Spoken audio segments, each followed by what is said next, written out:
Savol: Islom tolerantlik, ya'ni bag'rikenglikni rad etadimi? Tolerant musulmon aqidasini yo'qotib qo'yadimi?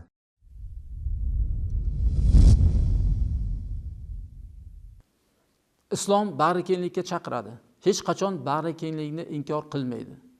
Bu bag'rikenglik aqidani ham buzib yubormaydi. Odamning aqidasi sof bo'lib, to'g'ri bo'lsa, bag'rikenglik islomdagi eng katta quvvatlardan bo'ladi. Misol uchun bag'rikenglikka olsak, Payg'ambarimiz sollallohu alayhi vasallam aytdilarki, agar qo'shningiz qarindoshingizdan bo'lsa, unda 3 ta haq bor dedilar. Birinchi sile rahim, ya'ni qarindoshchilik rishtasi, ikkinchisi musulmonlik rishtasi, uchinchisi qo'ni qo'shnilik rishtasi, aloqasi. Ana shu 3 ta narsa aloqada bo'ladi dedilar. Agar qo'shnisi musulmon bo'lsa, qarindoshchiligi yo'q bo'lsa, 2 ta aloqa qoladi. Biri birodarlik, ya'ni musulmon birodarlik aloqasi, ikkinchisi qo'shnichilik aloqasi.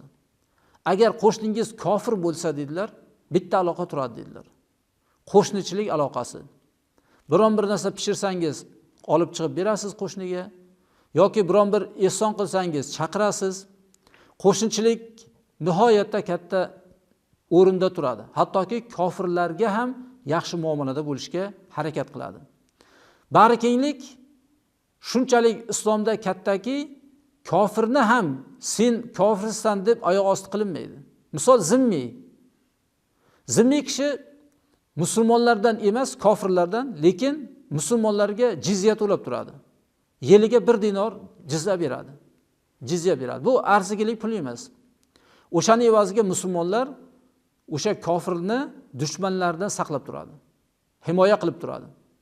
Va musulmonlar ham o'sha kofirlarga biron bir zulm o'tkazishdan ham to'sib turadi. Musulmon kishi zimmiyga borib, ya'ni kofirga borib, seni haqingni yeyman deya olmaydi. Xuddiki zimmiy kishi musulmon ichida musulmondek yashaydi. Bu bag'rikenglik bo'lmaydimi bu?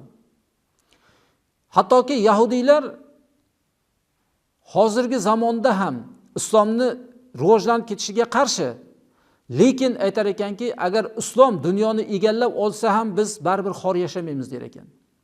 Nega? Chunki islomda yahudiylarni ham hurmatini qilinadi. Ular jizyasini to'laydi, islomda bemalol xohlagan ishini qilib yuraveradi. Shuning uchun bag'rikenglik islomda eng katta narsa hisoblanadi, aqidaga hech qachon ta'sir qilmaydi.